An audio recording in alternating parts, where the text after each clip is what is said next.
Entonces, tenemos...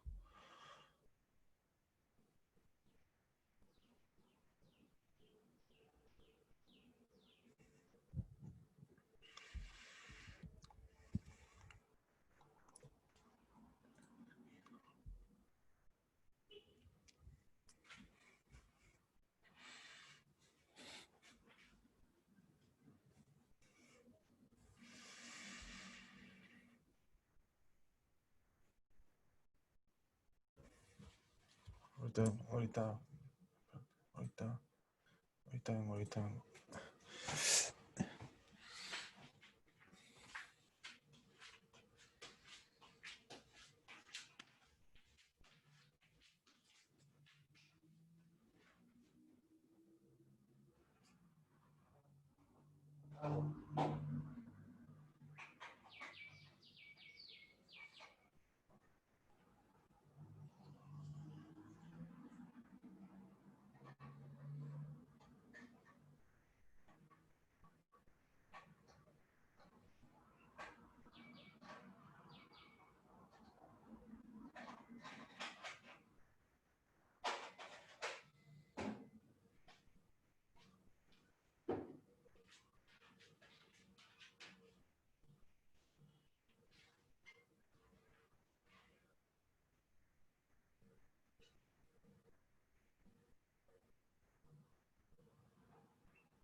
Agua.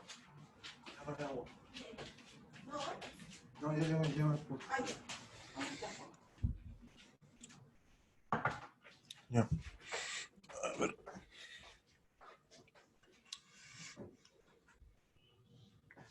Ya estamos.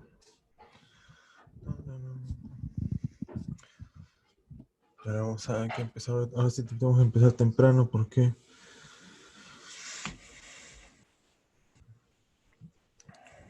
vamos a hablar de un tema que es un poco largo, ¿no? De los Juegos Olímpicos, ¿no? La gestación de los Juegos Olímpicos, ¿no? De hecho, o sea, no vamos a retroceder tanto, ¿ya? Porque, o sea, no vamos a hablar de los Juegos Olímpicos hasta de los antiguos griegos, ¿ya?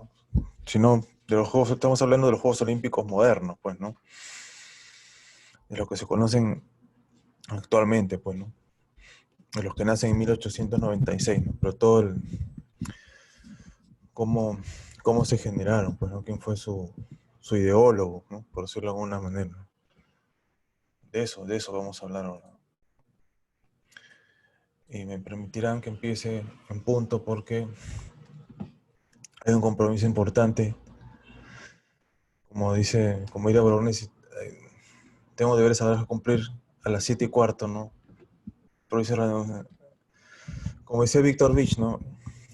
La cultura del sufrimiento de la alianza, ¿no? Que estoy un poco en contra de eso, ¿no? Pero bueno, uno es hincha no del resultado, pues, ¿no? Sino hay que seguir apoyando al equipo, ¿no? Bueno, así es. Entonces, creo que es partido 7:15, 7:30, ¿no? Entonces, ahí estaremos con... No muy... Hoy yo estoy normal, pues no estoy con camiseta, sin nada, porque la vez pasada fui mufa, pues, ¿no? Me puse la camiseta y nos voltearon. De repente ahora estoy sin camiseta, entonces, de repente, un resultado positivo, ¿no? Probablemente, ¿no? Ya, entonces, ahora sí tengo una presentación aquí en Google Docs, pero me animo a hacer un Google Docs también. Lo voy a compartir con clase. A ver, puede ser que entre, porque no hay mucha gente. De repente la gente pensaba que vamos a empezar más tarde. Voy a enviar un mensaje.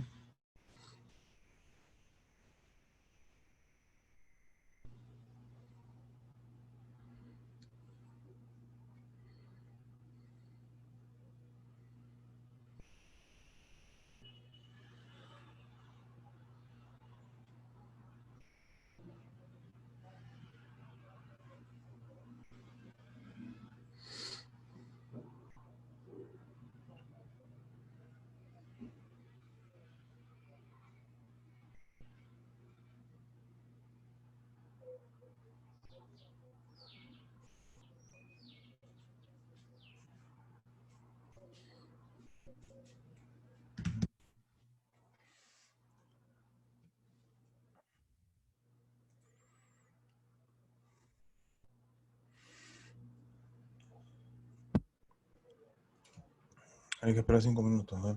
Me comí mi quequito.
Decía que hay al menos 30 y empiezo, yo.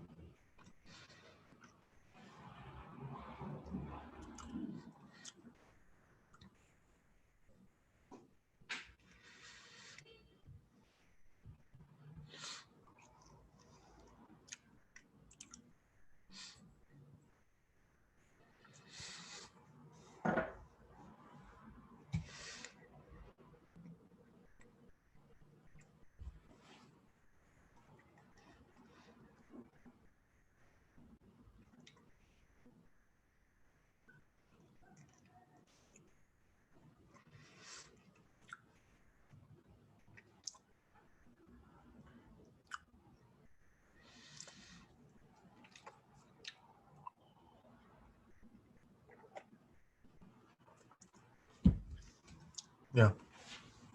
Acá. Ya estaba comentando que hoy vamos a hablar pues de los Juegos Olímpicos, ¿no? De los Juegos Olímpicos modernos. No tanto pues, porque ustedes saben que hay Juegos Olímpicos modernos, ¿no? Que empiezan en 1896, ¿no? Y son los que están hasta la época actual, ¿no? Y esos Juegos Olímpicos modernos son los que reactualizan los antiguos Juegos Olímpicos que habían en la época de la Grecia antigua, pues, ¿no? Donde competían estos atletas desnudos, ¿no? O sea, de los años, qué sé yo, 200 antes de Cristo, ¿no? Esos atletas griegos, ¿no?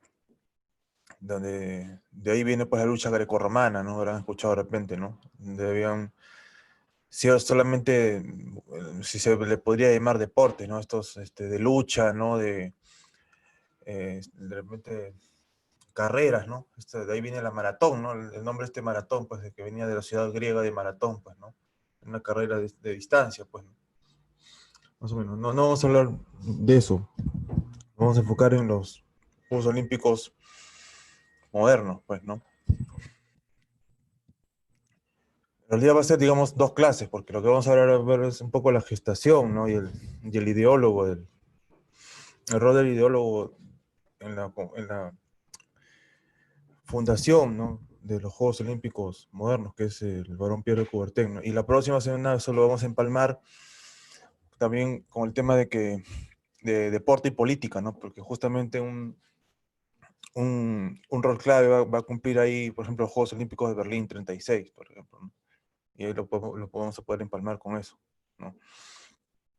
Entonces ahora voy a, voy a empezar a comentar sobre el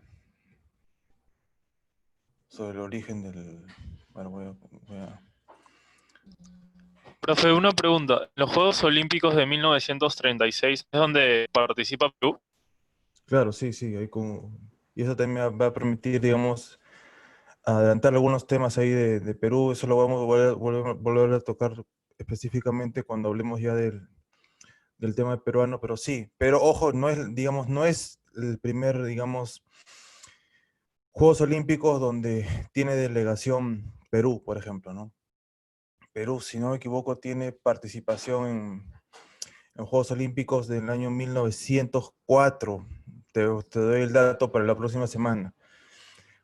¿Y eso a qué se debe? Porque tiene participación, si no me equivoco, en tenis, porque de un peruano residente en Europa y se inscribió de forma individual y participó en tenis. Eso ahorita no lo recuerdo bien, pero para la próxima semana puedo tener el dato.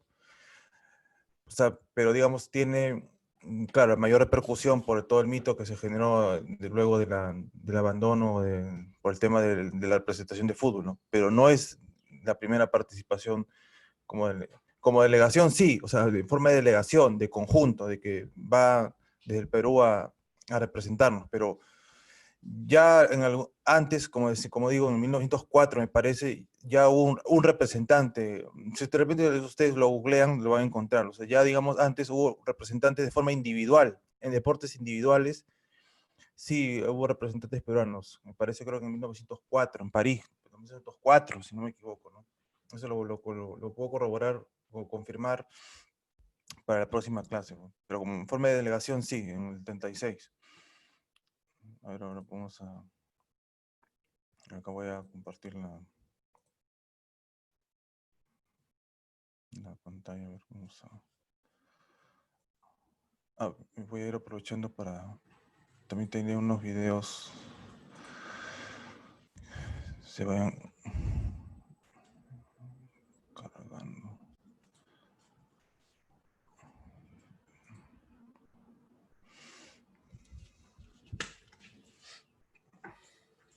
Ya, vamos a verlo así.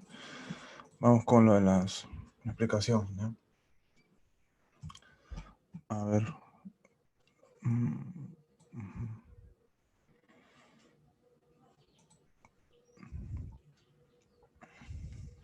Ya, bueno, ¿no? Ya, entonces les estaba diciendo que más o menos hoy día vamos a hablar sobre la gestación, ¿no? Los Juegos Olímpicos modernos, ¿no? Los entretelones que dieron dieron pie a que se reactualicen los Juegos Olímpicos, ¿no?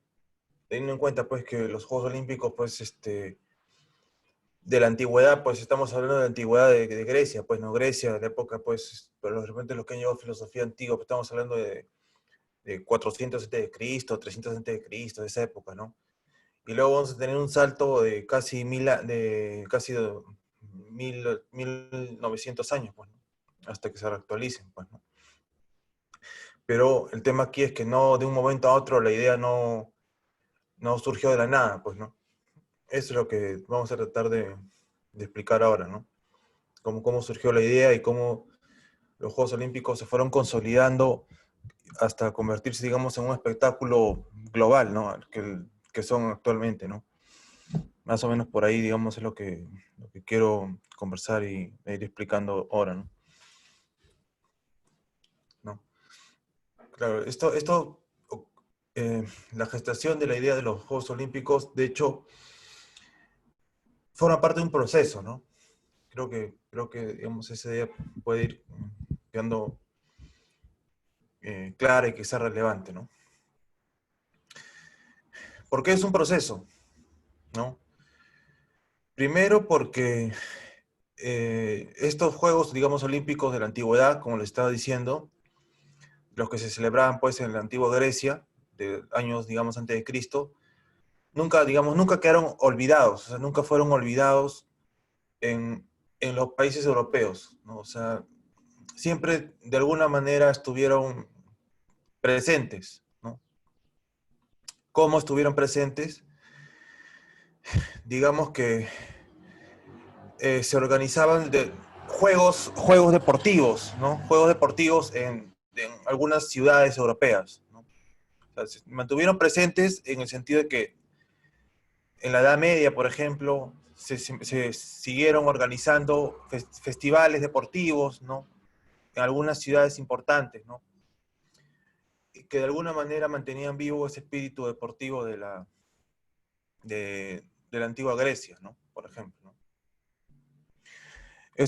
Digamos, juegos deportivos, sin embargo, se organizan a nivel local, ¿no? O sea, cada país en su propia ciudad, ¿no? No tenían ese carácter internacional, de competencias, obviamente, entre países. Se limitaban a pueblos, entre los mismos pueblos, entre regiones, ¿no? Y entre países, o sea, no eran transfronterizos, ¿no? Transnacionales, ¿no? Si quieren denominarlo así, ¿no? Por ejemplo, ¿no? Otro hecho fundamental también que explica eh, que que aparezcan los Juegos Olímpicos, ¿no? Y ojo el año también, ¿no? Que estamos hablando de un cambio de siglo, ¿no? Del siglo XIX, 1800, al siglo XX, 1900, ¿no? Es una época de grandes cambios y de gran progreso técnico, como lo pongo ahí, ¿no? Ciertamente, o sea, eh, es una época donde surgen, por ejemplo, ahí exposiciones internacionales, ¿no? Lo que se conoce como el internacionalismo. Incluso el Perú es muy conocido ahí que participan. Hay unas exposiciones universales de París donde se presentan adelantos tecnológicos, ¿no? Eso lo voy a también explicar más adelante, ¿no? ¿A qué me refiero con los adelantos tecnológicos? Por ejemplo, medios de transporte, ¿no? Los medios de transporte posibilitan, ¿no? El desplazamiento entre países, ¿no? Los trenes, por ejemplo, ¿no? Trenes, ferrocarriles, ¿no? El barco a vapor también, ¿no? El medio de comunicación, ¿no? También empiezan a surgir nuevos medios de comunicación, por ejemplo, el telégrafo, ¿no? Va a surgir el telégrafo, va a surgir la radio, ¿no? Luego, ¿no? Eso va a lograr una importante masificación, ¿no? De las comunicaciones y eso va a dar un impulso total, ¿no? A los Juegos Olímpicos, ¿no? Entonces, esto va a configurar, digámoslo así, un mundo, que el mundo se inserte en un clima cultural positivo, ¿no? De cara a estos Juegos Olímpicos, ¿no? A la reactualización de los Juegos Olímpicos, ¿no? Entonces, digamos que el mundo se fue interconectando, ¿no? Progresivamente, ¿no? Durante las últimas décadas de finales del siglo XIX y principios del siglo XX, ¿no? mundo occidental, ¿no? Estamos hablando del mundo occidental, ¿no? A ver, vamos a pasar a la siguiente diapositiva. Entonces, tenemos a la figura de Pierre de Coubertin. Figura clave, digamos, en el en la surgimiento de los Juegos Olímpicos modernos, ¿no? En la recuperación, digámoslo así, en la recuperación de los Juegos Olímpicos, ¿no?, modernos, ¿no? Porque entendamos que los Juegos Olímpicos ya existían, pues, olímpicos debido a su nombre, toma su nombre, pues, debido a la ciudad de Olimpia, ¿no? Olimpia queda en Grecia, pues, ¿no? Por eso se debe el nombre, ¿no? Entonces estamos hablando que la figura de Coubertin es importante digamos, por la recuperación de los juegos, ¿no? Entonces lo vuelve a poner en la palestra, ¿no? Más o menos esa es la idea que podemos tener en este momento, ¿no? Fue el impulsor de los Juegos Olímpicos, ¿no?, modernos, ¿no? Y también no solamente eso, ¿no? Entonces, fue el impulsor, coadyuvó a la recuperación de los Juegos Olímpicos, ¿no? Ya, por un lado está eso, ¿no? Y por el otro lado también es algo muy importante, ¿no? Y para los que pudieron leer la lectura, ¿no?, de Müller, es el padre de la filosofía, ¿no? Donde radica el fenómeno olímpico, ¿no?, que es el olimpismo, ¿no? El olimpismo se va a constituir como una filosofía de vida, ¿no?, como una doctrina filosófica, ¿no? Entonces vamos a tener eso también. Por un lado, Coubertin va a ser el impulsor de los Juegos Olímpicos y a su vez va a ser el padre de esta doctrina filosófica llamada el olimpismo, ¿no? Entonces va a generar también toda una revolución al respecto, ¿no? Eso también es muy importante, ¿no? Entonces, ¿qué cosa es el olimpismo?, ¿no? Por ejemplo, ¿no? El profesor Norbert Müller es un estudioso de la biografía de Coubertin, ¿no? Él explica, ¿no?, con el texto qué es el olimpismo, ¿no? Entonces, implica una actitud moral, ¿no? Una actitud moral del individuo, ¿no? Y evidentemente estamos hablando de individuos, estamos pensando en atletas, ¿no? En atletas, ¿no? Individuos que se dedican al deporte, ¿no?, a la práctica deportiva, ¿no? Entonces, esta actitud moral del individuo también va a ser una actitud que va a extrapolarse a toda la humanidad, ¿no? Digamos, ese es el sentido del olimpismo, ¿no? Que la actitud del individuo se extrapole a una actitud que abarque a toda la humanidad, ¿no? Entonces, Coubertin pretendía dar, digamos, no solamente vincular esas ideas en el deporte, sino también Müller habla de que introducir metas vinculadas a la religiosidad y darle un sentido espiritual a los juegos, ¿no? Él también hablaba mucho sobre eso. Un elemento importante una definición clara del olimpismo la encontramos en la Carta Olímpica, ¿no? La Carta Olímpica es un documento oficial que forma parte del Comité Olímpico Internacional, por ejemplo, del COI, lo que se conoce, ¿no? Comité Olímpico Internacional.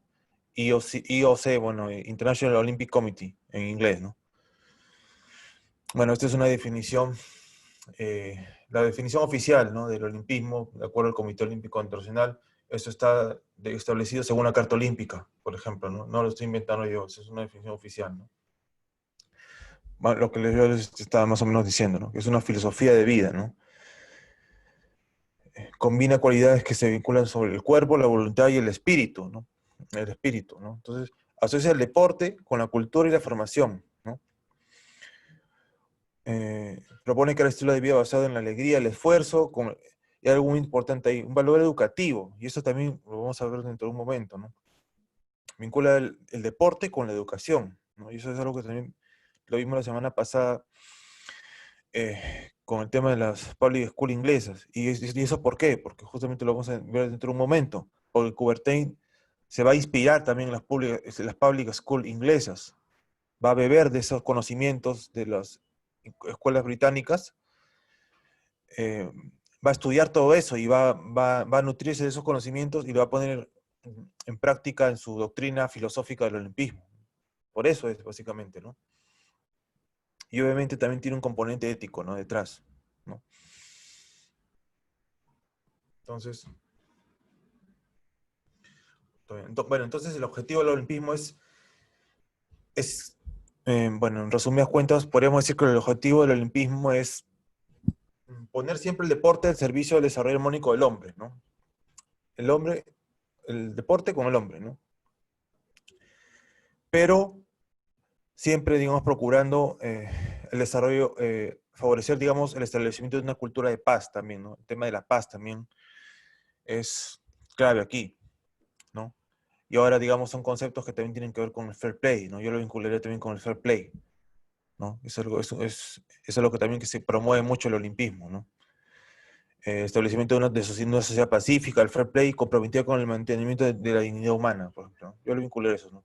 Cultura de paz, fair play, ¿no? Esas ideas también que están vinculadas al tema del olimpismo, ¿no? Bueno, acá algunos datos biográficos que puedo compartir con ustedes que también son importantes porque de alguna forma moldean, digamos, el carácter y la actitud del varón el varón de Coubertin hacia sus metas profesionales, ¿no?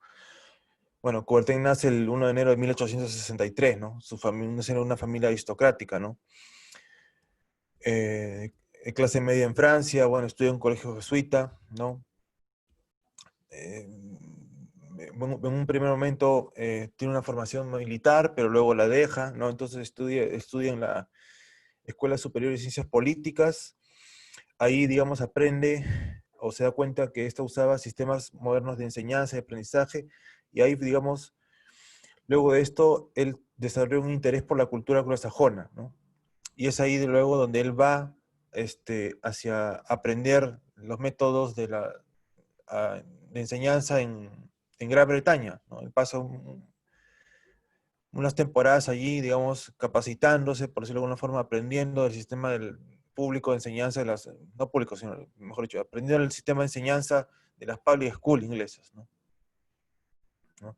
Entonces sus experiencias en el sistema del colegio le llevaron una fuerte convicción o sea, lo que aprendió en Gran Bretaña hizo ver en él, nacer en él un fuerte sentido crítico de lo que hacía falta en Francia, por ejemplo, ¿no? Él se dio cuenta de eso. Hizo ver que en Francia había ciertas carencias en el sistema educativo, porque en Francia, digamos, no vinculaban todavía el tema de deporte con educación, ¿no? Que vimos la semana pasada que en Inglaterra ya se vinculaba eso mucho, el tema de educación con deporte, ¿no? Digamos, esa fue una primera influencia clave en Coubertin, ¿no? Y que luego va a transmitir a la filosofía del olimpismo, ¿no? La educación con el deporte, ¿no? Hay también otra cuestión importante, que es que, que también va a moldear el carácter de Coubertin en cuanto a su ideología, que es lo que él vivió en la época, en su formación juvenil, por decirlo de alguna forma, ¿no? Que es la derrota de Francia en la guerra franco-prusiana, ¿no? Y yo ahí lo linkeo también con el tema de la guerra del Pacífico. O sea, la derrota de Francia en esta guerra lo afectó mucho de joven, ¿no? O sea, le afectó el carácter, ¿no? Y eso hizo que reflexionara mucho al respecto, ¿no? Del por qué la derrota de su país, ¿no? Bueno, Prusia sabemos que es Alemania, ¿no? Ahora, se conocía así como Alemania, ¿no? Entonces él desarrolló un pensamiento que lo hizo pensar que esta derrota fue culpa de la mejor preparación física del ejército prusiano, ¿no? Y eso, y paréntesis ahí, ¿no? Ese tipo de reflexión se va a dar también acá en nuestro país. Cuando nosotros perdimos con la guerra con Chile, la clase política va a tener digamos, pensamientos o va a reflexionar sobre eso en ese mismo sentido. Por ejemplo, uno va a ser Manuel González Prada, va a hablar de la debilidad del indio, de la debilidad de la raza peruana, que fuimos débiles, ¿no? Y por eso Chile nos ganó. Bueno, exactamente lo mismo, ¿no? Me pareció curioso ahí hacer ese link, por ejemplo, ¿no? Ya, entonces, en base a esos pensamientos de Coubertin, ¿no? Sobre la debilidad de en el cuerpo, ¿no? En el ejercicio de los franceses. Entonces, eso refuerza su idea de que la educación tenía que tener, tenía que tener un papel clave en la política de los gobiernos, ¿no? Educación con deporte, pues, ¿no? El ejercicio físico, básicamente, ¿no? Entonces, eso refuerza su idea. ¿No? Se dan cuenta que él ya más o menos lo venía pensando, como había visto la educación británica. Entonces, en ese mismo contexto se da esta guerra, pierde Francia, entonces eso refuerza las ideas de Coubertin de que se tenía que mejorar la condición física de la población francesa, ¿no? Y eso se mejoraba a través del deporte, por ejemplo, del ejercicio físico, del deporte. ¿Dónde? Y qué mejor, digamos, lugar que eso, que era en las escuelas, ¿no? Vincular deporte con escuelas, ¿no? Entonces la educación daba a los individuos esa capacidad de transformarse en, digamos, nuevos hombres, ¿no? Nuevos hombres, nuevos ciudadanos, por ejemplo, por decirlo de alguna forma, ¿no?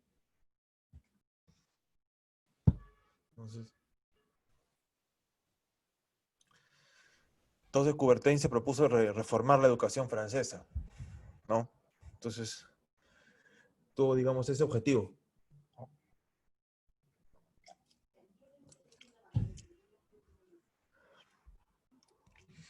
Bueno, claro, entonces lo que les estaba diciendo, ¿no? Entonces tuvo ese objetivo de reformular, refundar, digamos, la educación francesa, y es ahí, perdón, y es ahí, me adelanté en todo caso, y es ahí cuando visita, digamos, las public school, ¿no? Para aprender, digamos, de su sistema educativo, ¿no? ¿No? Ahí visita, digamos, diversos centros de educación entre 1883 y 1887, ¿no? Se dan cuenta que estamos hablando alrededor de 10 años antes todavía de los primeros Juegos Olímpicos. También viaja a Estados Unidos incluso, ¿no? Y también ahí estudia, digamos, en profundidad diversas instituciones educativas, ¿no? Como Harvard y Princeton incluso, ¿no? Y viaja ahí, digamos, como encargado o emisario de oficial encargado del Ministerio de Instrucción Pública de Francia. Digamos, ahí Coubertin ya había, digamos, desarrollado, digamos, ciertas lobbies o ciertas influencias dentro del sector público francés y viaja, digamos, encargado del Ministerio de Instrucción Pública, ¿no? O sea, como hombre público de francés, ¿no? O sea, del gobierno francés, viaja a estudiar el sistema educativo también americano, ¿no? ¿No? ¿Qué más? Bueno, de todo esto, mientras tanto, Coubertin también publicó mucho, ¿no? Mientras él investigaba, ¿no? Se dedicó mucho también a la investigación, ¿no? Era un académico prolífico, ¿no? Vivió 74 años y publicó pues publicó 23 libros, 11.000 artículos y bueno, tiene récord como presidente del Comité Olímpico Internacional, ¿no? Con 29 años de mandato, ¿no? También fue docente, ¿no? También desarrolló una labor docente muy extensa, ¿no? Eh, Recientemente se han recopilado, digamos, todos sus artículos sobre el olimpismo en español, se han reeditado, ¿no? Están en internet de forma gratuita. Lo voy a colgar terminando la clase, más tarde lo voy a colgar para el que tenga interés en lectura complementaria, ¿no? Profe, una pregunta. Sí, sí, escucho. Mencionaste que Coubertin vio la derrota francesa y culpó a la debilidad física de la derrota, ¿verdad? Ujú. ¿Culpa solamente la habilidad física o también culpa, por ejemplo, la falta de disciplina, el orden, ese tipo de valores que también se ve un poco en el deporte? Sí, probablemente sea un conjunto de esos elementos, ¿no? Como es un todo en general, ¿no?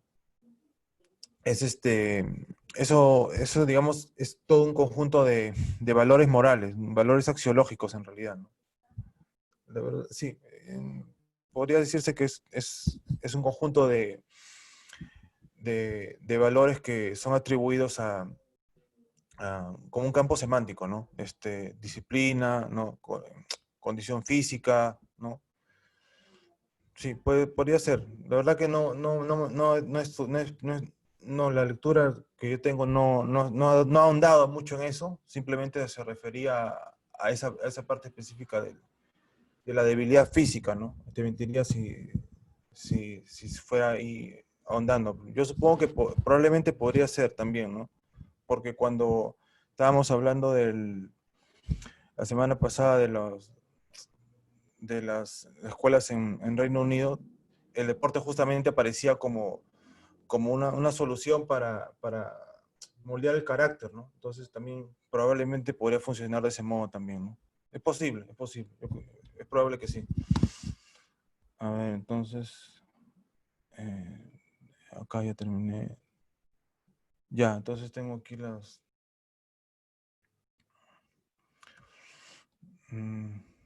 Bueno, acá según Müller, bueno, que es el que más ha estudiado al Coubertin, ¿no? En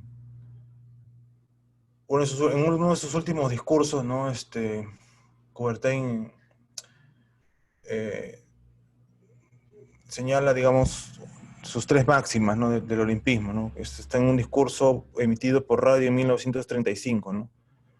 Él fallece en el 37, ¿no? Entonces, este es uno de sus últimos discursos públicos. Entonces, quizás, bueno, Miller dice que es su discurso público más importante, ¿no? En vida, ¿no? Destaca tres ideas centrales sobre el olimpismo, ¿no? Entonces, eso se puede resumir en esas tres, ¿no? Celebrar los Juegos Olímpicos es apelar a la historia, ¿no? ¿Qué quiere decir con esto? Es pues que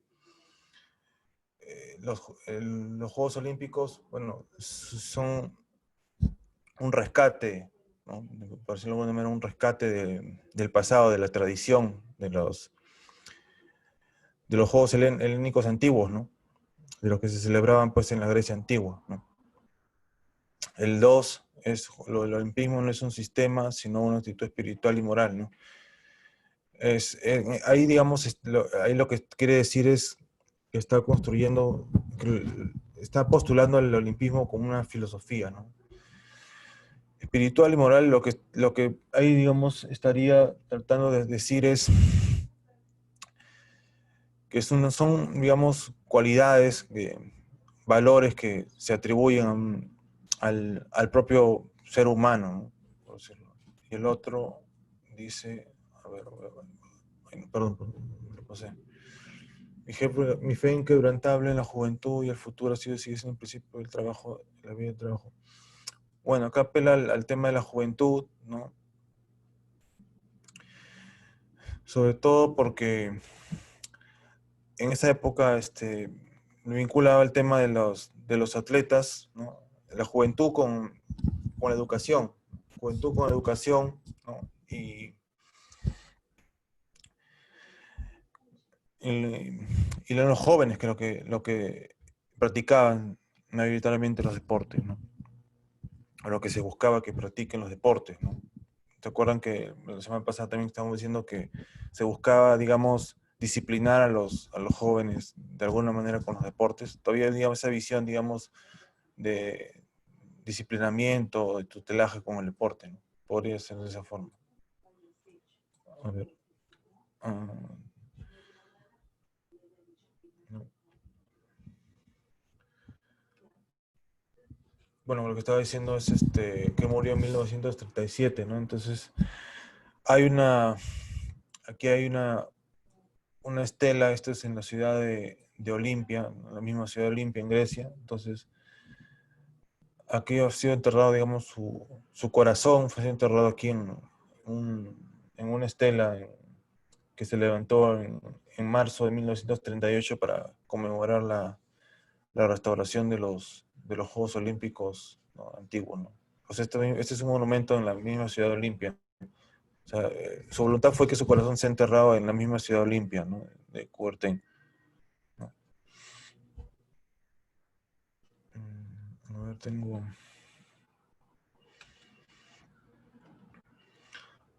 Y este es como un, digamos, como un resumen de esta, de lo más o menos lo que, hasta aquí en este momento, lo que estoy comentando, ¿no? De los elementos y las influencias del pensamiento de Coubertin, ¿no? que podemos primero hablar del rol de la educación, ¿no? ¿No? Que es fundamental, ¿no? En el mundo de donde se desenvolvía él, ¿no? Que estamos hablando de cambio de siglo, ¿no? Fines de 1900 a principios fines del siglo XIX a principios del siglo XX, ¿no? También, bueno, hay una pasión, admiración por la cultura griega clásica, ¿no? Que desarrolló, y justamente también es importante porque eso lo impulsó en primera instancia a, a reactualizar los juegos, ¿no? Luego, en un segundo momento está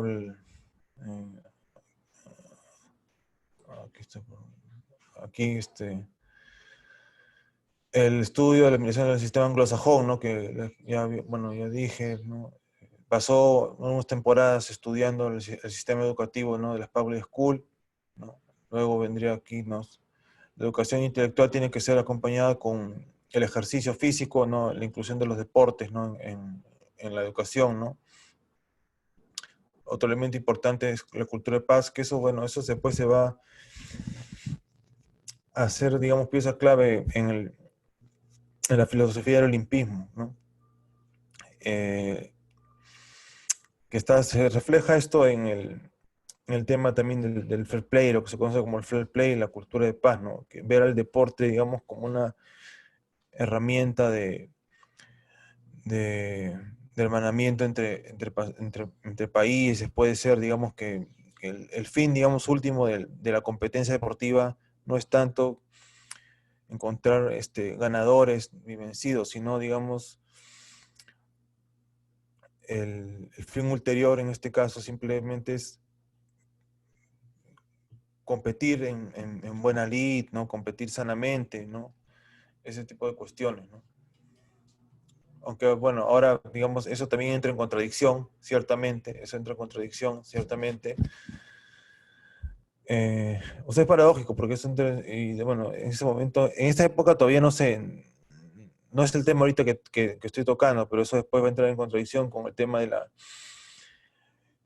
lo que también se vio en la lectura de la semana pasada, ¿no? O sea, entra en contradicción con cuando poco a poco entra la internacionalización, las competencias internacionales, la llegada de los récords, o sea, poco a poco eso va a entrar en contradicción, ¿no? O sea, y hay un montón ahí de preguntas, o sea, de fisuras, ¿no? De preguntas de campos abiertos, ¿no? O sea, y eso sí, pues, o sea, cuestiones que si me pusiera, digamos, a divagar y plantear ahora no terminaría la clase, ¿no? Yo mismo en mi propia tesis, por ejemplo, también que estoy haciendo, sí, justamente también hablo pues de que en esa época los partidos de Perú-Chile eran así tipo amistosos, ¿no? En los 1920, 30, que todavía también el olimpismo, acá en Perú, por ejemplo, se funda el Comité Olímpico Internacional, el Comité Olímpico Peruano, perdón, en 1924.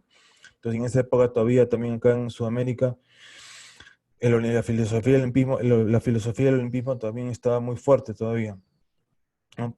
Y poco a poco va a ir chocando, digamos, también con el avance, digamos, de la búsqueda, digamos, de donde va a primar la victoria o la búsqueda de resultados en desmedro, pues, de simplemente la rivalidad, bueno, yo lo digo, de rivalidad caballeresca, rivalidad deportiva, o no, o competir en Senalit, o sea, hay un montón ahí de paradojas que poco a poco se va a ir, este curso olimpista va a ir perdiendo terreno, ¿no? Poco a poco, ¿no? Pero bueno, si me pongo a hablar de eso, por el momento podría dejarlo ahí, ¿no? Pero de que va a ir perdiendo terreno, sí va a ir perdiendo terreno, pero eso va a ser paulatinamente, ¿no? Yo diría, si les puedo adelantar algo, yo diría que ese discurso, bueno, al menos en lo que yo conozco más, que es acá en Sudamérica, perdió terreno en 1940, 50, por ahí recién. Si no, si los curiosos que han visto prensa, por ejemplo, al menos que estos discursos obviamente se difunden a través de la prensa deportiva, estos discursos del olimpismo, de cultura de paz, entre todos los deportes, entre fútbol, hay partidos de fútbol, partidos de básquet, partidos de vóley, partidos de tenis, entre diversos países, acá en el contexto sudamericano, son muy latentes, o sea, son muy presentes, o sea, no hay casi antagonismos sociales en el deporte sudamericano, ¿ya? van a estar presentes hasta los 40, así. Eso es lo que yo he revisado al menos, por ejemplo, ¿no? Entonces, no va a entrar todavía en contradicción con el tema de la competencia, de rivalidad deportiva, ¿no?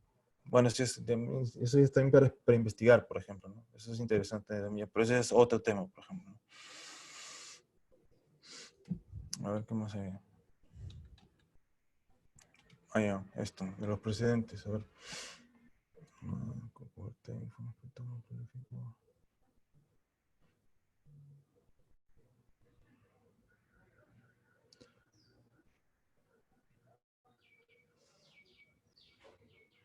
Ah, ya, este es de la PPT 12 a la 13. Esta es la 13, esta es la 12.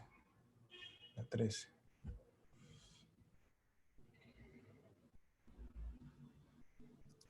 Ah, ya, este de acá, sí, ya. Entonces acá voy a hablar sobre los precedentes de los Juegos Olímpicos modernos, ¿no? Porque justamente lo que les quería decir era que la idea pues de refundar los Juegos pues no nace de un momento a otro, pues, ¿no? Incluso hay precedentes directos, o sea que también hay ciertamente como unos intentos fallidos, no tan fallidos, ¿ya? Pero ahí se organizan, digamos, algunos juegos, digamos así, juegos al fin antes digamos, del primero juego oficial, que es en 1896, ¿no? Por ejemplo, de hecho hay muchas personas de distintos países bueno, lo que les estaba, creo que al inicio estaba comentando, ¿no? O sea, hubo muchas personas de diversos países, ¿no? Que organizaban festivales, ¿no? Por todo el mundo, ¿no? Yo diría desde lo que estuve revisando, desde la segunda mitad del siglo XIX, o sea, 1850, por ahí, ¿no? Entonces, estas competiciones conectaban claramente con la tradición de los Juegos Olímpicos, ¿no? De la antigüedad, ¿no? Entonces, esa influencia clásica se mantuvo durante los siglos XVIII y XIX, ¿no? Entonces, celebraron, por ejemplo, festivales en Europa, en países como Alemania, Francia, por ejemplo, durante la Revolución Francesa, en Suecia, Hungría, en Reino Unido, ¿no? Ah, ahí estamos, ¿no? Sí, por ejemplo, ¿no? Acá, por ejemplo, hay una foto de carrera de velocípedos, ¿no? Que son digamos, precursores de las bicicletas, ¿no? Estos velocípedos. O sea, había festivales, ¿no? Donde incluso se habían ciertas competencias deportivas, por ejemplo, ¿no? Ya, digamos, en los años 1800, 1830, 1840, ¿no? En diferentes ciudades europeas importantes, habían, ¿no? Festivales donde se organizaban competencias deportivas. O sea, no era que, digamos, las ciudades europeas estaban exentas al deporte, ¿no? O sea, sí habían, digamos, pero no había algo, digamos, de forma así, a nivel organizativo, como fue ya luego en 1896, ¿no? Bueno, acá están dos personajes que sí merecen la atención, ¿no? Entonces la primera idea ya de recuperar los juegos de forma ya oficial viene a través del primer acá personaje, que es un griego, un expatriado poeta griego de nombre Panayotis Soutos. Entonces, después de la independencia de Grecia, ¿no? Este señor, este poeta, entonces,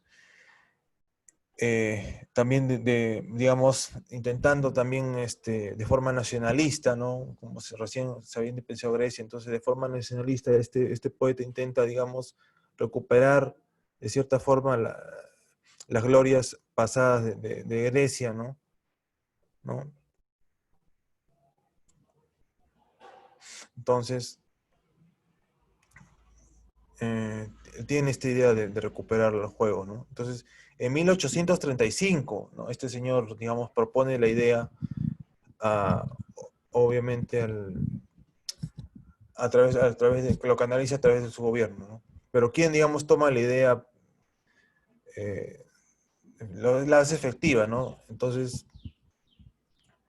a través, digamos, de este señor de la derecha, que se llama Evangelos Zappa, ¿no? que es un millonario griego, ¿no? Entonces coge la idea de esos autos y con la autorización del gobierno griego, él financia el proyecto, ¿no? Entonces, los primeros juegos modernos, digamos, ocurren en 1859, ¿no? En 1859. Son como unos precursores de o digamos, lo que se conocen oficialmente por el Comité Olímpico Internacional. Recordemos que en esta época todavía no hay Comité Olímpico Internacional, o sea, no existe. El Comité Olímpico Internacional se va a fundar recién después bajo la batuta de Coubertin, ¿no? O sea, ahorita no estamos todavía, Coubertin no aparece en escena. Estos son esfuerzos desde Grecia, ¿no? Desde el mismo griego, se dan cuenta, ¿no? Estamos ahorita en 1859, ¿no? Y son los propios griegos quienes se intentan organizar localmente, por ejemplo, ¿no? Entonces, bueno, según hay un historiador, Daniel Young, que hay una fuente de David Young, ¿no? Entonces, estos planes de Atenas que se están organizando, ¿no? Bueno, los atenienses, o sea, de forma también nacionalista, intentan, digamos, reverdecer sus laureles, organizando los Juegos Olímpicos, ¿no? Entonces, estos planes de Atenas llegan a oídos de un médico inglés llamado, este señor, William Penny Brooks, ¿no? Entonces, este señor William Penny Brooks también decide organizar una competición oficial, pero en su localidad, o sea, en Gran Bretaña, ¿no? Y lo denomina los Juegos Olímpicos de Wenlock, así se va a denominar. Y también tienen ocurren, pues se dan lugar. Incluso ahí, digamos, funda, digamos, una sociedad, o sea, también, digamos, tiene, digamos, cierto revuelo, ¿no? O sea, este señor también, digamos, obviamente también con mucho dinero. La idea de este señor era también convocar anualmente, ¿no? a diversos países, ¿no? O sea, más o menos durante esta época ya hay una idea de internacionalizar los Juegos Olímpicos, ¿no? ¿No? Entonces los Juegos Olímpicos de Grecia del año 59 tienen lugar, pero no, sin mucho éxito, ¿no? Y este señor, el de acá, Evangelos Zapas, o sea, fallece y deja su fortuna, bueno, al fisco griego, ¿no? Con la finalidad de que se sigan promoviendo los juegos, ¿no? Los juegos estos olímpicos griegos, ¿no? Pero solamente son juegos griegos, son Juegos Olímpicos griegos nomás, ¿no? Entonces, eh, hay más ediciones de estas Olimpiadas griegas, ¿no? En 1870, 1875, 1888. ¿Ya? En, todavía no. Entonces, este señor, William Penny Brooks, llega a colaborar, de alguna forma intenta colaborar con Atenas, ¿no? Intenta expandir su idea y organizar los Juegos Olímpicos en Londres en el año 1866, ¿no? Y recién para tener un carácter internacional. O sea, esto que había ocurrido, digamos, en Wenlock, solo había sido dentro de Inglaterra. Igual, los Juegos Olímpicos de Atenas solo habían sido con griegos, nada más. O sea, todavía no estamos hablando de ningún Juego Olímpico internacional, ¿no? Ese era el tema, todavía, ¿no? Todavía no habíamos llegado a ese nivel de envergadura, ¿no? Entonces, aquí entra entonces la figura de Coubertin, y es un poco, digamos, que aquí controvertido lo que dicen las fuentes, ¿no?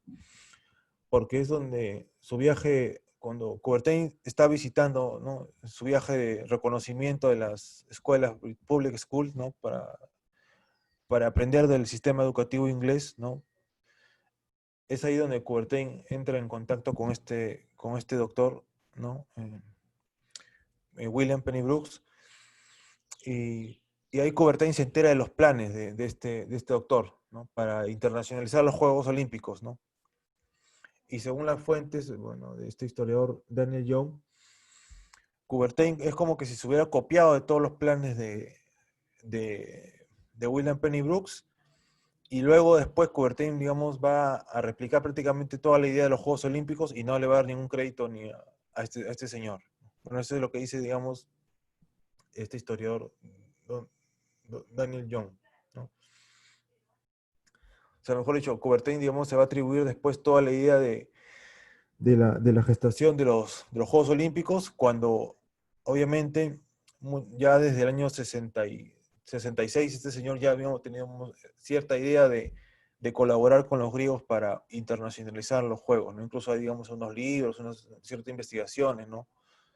De esta idea precursora, digámoslo así, de Coubertin. O sea, antes de Coubertin ya había habido ciertas mentes que pensaban que se podían dar Juegos Olímpicos a nivel internacional, ¿no? Pero las fuentes aquí dicen que Coubertin como que se apropió la idea y no le dio el crédito respectivo, ¿no? Es un poco polémico el tema ahí, ¿no? Entonces dice incluso que Coubertin cogió ideas de otros y deliberadamente rechazó el reconocimiento adecuado según el historiador Daniel Young. Pongo acá que es un libro incluso del Centro de Estudios Olímpicos de Barcelona, ¿no? Entonces, esa etapa, ciertamente esa etapa un poco confusa, ¿no? Pero finalmente, con las ideas, digamos, que, claro, porque ciertamente Coubertin se entrevista con este señor, ¿no? Entonces se entera de todas estas ideas que ya se venían gestando, ¿no? Entonces, ciertamente, y aparte de eso, Coubertin era un hombre con muchos contactos, ¿no? Eso también quizá no lo deja muy claro, ¿no? Ya en esa época Coubertin ya trabajaba, digamos, para el gobierno francés, o sea, ya era, digamos, trabajaba para el Estado francés, ¿no? Había viajado a Inglaterra, después viajó a Estados Unidos, ¿no? Entonces, también Coubertin era un hombre con muchos contactos en la prensa, ¿no? Tenía muchos amigos en la prensa, ¿no? Y eso le va a servir mucho también para hacer su red de contactos, ¿no? Ahora se conoce, digamos, creo que eso como lobbies, o sea, Coubertin usó mucho también lobbies. Ahora, entonces tiene una connotación negativa ahora, pero en esa época no tanto. Lo que yo estaba leyendo era que sí, Coubertin se valió mucho de contactos, de redes, incluso en la prensa. Bueno, por ahí tengo un PPT más adelante que lo señala, ¿no? Que se valió de la prensa deportiva, ¿no? para que le dé impulso a la, al establecimiento también del Comité Olímpico Internacional, ¿no? Entonces Coubertin quien convoca al Congreso Olímpico para fundar lo que será, pues, aquí se funda básicamente el Comité Olímpico Internacional, ¿no?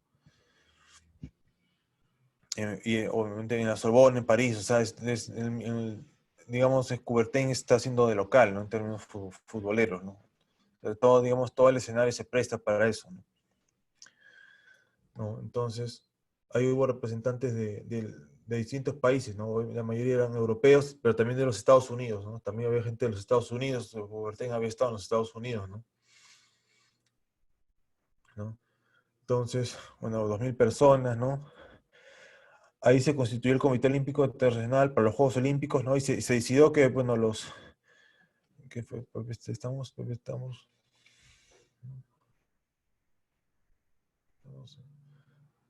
Entonces, no, pero el Congreso Internacional, PPT 6, ¿no? Entonces, la idea era que los Juegos Olímpicos, entonces, podía ser una contribución vital para la paz en las naciones, ¿no? Eso era también una idea importante que se manejó en este Congreso Internacional, ¿no? Y eso también se vincula, pues, con esta idea de la cultura de paz que estábamos hablando hace algunas diapositivas, ¿no? Entonces, ahí, bueno, Coubertin, pues no olvidemos que Coubertin era un educador, básicamente, ¿no? Era un profesor también, era un educador, filósofo, educador. Pero Coubertin finalmente era un todoterreno, si lo queremos denominar así, ¿no? Era un educador, filósofo, escritor, ¿no? Deportista, o sea, era un todoterreno, ¿no? Entonces este congreso va a estructurarse alrededor de dos temas principales, ¿no? ¿No? Por un lado está fijar, digamos, las reglas claras sobre la participación de los atletas en los Juegos Olímpicos, básicamente, ¿no? Y eso tiene que ver con la cuestión del amateurismo, ¿no? Que va a ser clave ahí, ¿no? Y otra cosa tiene que ver con la recuperación de los Juegos en sí, ¿no? O sea, de los Juegos Olímpicos en sí, ¿no? Por ejemplo, Müller dice que la comisión encargada del establecimiento de estos Juegos se dedicó a tratar la recuperación y luego, bueno, de 3 reuniones se acordó que sí, ¿no? Que se votó de forma positiva, ¿no? Entonces hubo ahí una serie de reuniones, ¿no? Perdón, de decisiones, ¿no? Entonces hubo una serie de decisiones que se tomaron en este primer congreso, ¿no? Bueno, ahí están resumidas, digamos, las más importantes, ¿no? Por ejemplo, que, que solo se permitiría participar a los deportistas amateurs, ¿no? Con todo eso, con todas las complejidades que eso conllevaría, ¿no? Bueno, no es en este momento el tema para discutir, ¿no? Pero eso, eso va, digamos, traer, digamos, serias consecuencias luego más adelante, si nos ponemos a pensar en el fútbol, por ejemplo, ¿no? En, en Gran Bretaña, sobre todo, ¿no? Porque ahí en Gran Bretaña es donde los primeros sitios donde se va a profesionalizar el fútbol, ¿no? Después va a haber una puja ahí entre la FIFA y la FA, ¿no? La Football Association, ¿no? No es gratuito que la FIFA, o sea, sus siglas sean en francés, ¿no? Y la FA, o sea, no esté, su afiliación a la FIFA sea de forma muy intermitente, al menos en los primeros 50 años, ¿no? No participe en los mundiales hasta 1950, ¿no? No es gratuito eso, ¿no? También va a haber muchos problemas acá en Sudamérica. Bueno, eso lo veremos cuando nos toque justamente hablar en los casos americanos, ¿no? Bueno, que el Comité Olímpico Internacional sería el que organice los juegos, ¿no? Se define qué deportes, digamos, van a tomar parte de los juegos, o qué disciplinas deportivas van a tener competencia en los juegos, ¿no? Bueno, hay algunas de ellas, ¿no? Puesto diversos juegos de pelota, ¿no? Por ejemplo. ¿No? Y también se decide, digamos, bueno, adicional a esto, acá, bueno, acá no me alcanzó espacio de poner también, por ejemplo, se decide que va a haber una competición llamada pentatlón, el pentatlón también, ¿no? Con motivo de los Juegos Olímpicos, ¿no?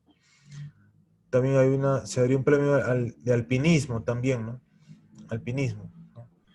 Y se decide finalmente que el primer Juego Olímpico sea en Atenas en 1896, ¿no? Y los segundos en París, 1900. Entonces ahí se establece que van a ser cada 4 años, ¿no? Los Juegos, ¿no?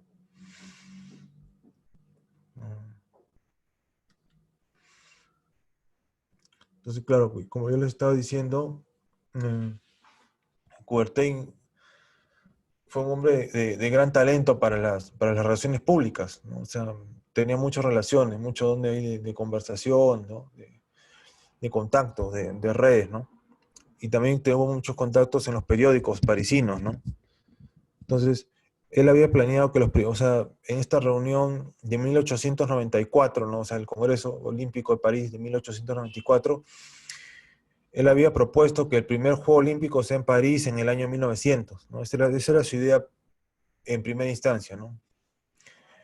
Pero los delegados consideraron que era mucho tiempo de espera, o sea, 6 años era mucho tiempo de espera, ¿no? Entonces ahí, digamos, surge la propuesta del señor Dimitros Bikelas, ¿no? Quien ofrece la opción de que Atenas, ¿no? Albergue los Juegos en el año 1896, ¿no? Y que solamente, digamos, habría 2 años de espera, ¿no? Para esa fecha, ¿no? Entonces, y ahí es que, y bueno, y luego esa era la otra opción, ¿no? Entonces, el primer, digamos, eh, sede, digamos, hubo una pugna entre Atenas y Londres para 1896. Finalmente se termina ganando Atenas, ¿no? Para la primera sede, ¿no? Porque era mucho tiempo, 6 años era mucho tiempo de espera, ¿no? Entonces, ante el ofrecimiento esto de Atenas, entonces finalmente termina llevándose a Atenas la organización de los primeros Juegos Olímpicos, y también se designa hasta el señor Viquelas como el primer presidente del COI, o sea, y ahí se determina que el, el actual, se lo designa mediante una resolución, ¿no? Entonces, que se especificaba que el presidente debe ser el presidente del COI debe de ser el país anfitrión de los siguientes Juegos Olímpicos, ¿no? O sea, como una sucesión, ¿no? Mm.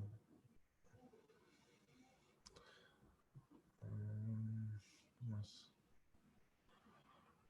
Ah, bueno, acá esto es interesante también. PPT 18, 19. Ya, el espíritu. Ah,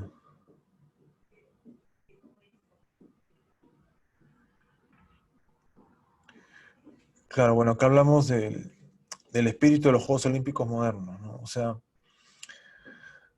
en filosofía hay un término, ¿no?, que se llama el Zeitgeist, ¿no?, que es un término de Hegel, me parece, Zeitgeist, el espíritu del tiempo, ¿no?, que hace relación a que hubo una serie de factores, básicamente, ¿no?, que contribuyen a la consolidación de los Juegos Olímpicos modernos, ¿no? O sea, entonces, ¿qué podemos decir, ¿no? O sea, ¿cuáles son los factores, cuáles son los principales cambios sociales, intelectuales, científicos, ¿no?, que ocurren durante los últimos años del siglo XIX, ¿no?, y que tienen influencia, ¿no?, en los Juegos Olímpicos modernos, ¿no? De hecho, contribuyen en su éxito ¿no?, y le dan estabilidad, ¿no?, en el tiempo a ellos, ¿no? Entonces, este Zeitgeist, que podríamos denominar un clima cultural, o sea, el clima cultural que coadyuva a que los Juegos Olímpicos se consoliden y, y, y logren, digamos, esa popularización, ¿no? Y, y surgimiento, popularización, surgimiento, consolidación, ¿no? Una serie de factores, ¿no?, alrededor de ellos que, que los nutren, ¿no?, y que los ayudan, ¿no?, que les dan impulso, si quieren de decirlo de alguna forma, ¿no? O sea, es decir, que sin esa serie de factores alrededor de los juegos, sería muy difícil que ellos hubieran tenido, digamos, esa popularidad, digamos, esa relevancia social que finalmente lograron tener, ¿no? O sea, que los juegos nacen en un determinado tiempo, espacio y lugar, ¿no? Y gracias a ello es que lograron consolidarse y convertirse en lo que son ahora, ¿no? Más o menos así se puede entender esto del Zeitgeist, ¿no?, de los Juegos Olímpicos, ¿no? El contexto, pues, ¿no? Contextualizar los Juegos Olímpicos, ¿no?, en realidad, básicamente, ¿no? Si alguien no lo entiende, no le queda todavía muy claro, ¿no? Por ejemplo, el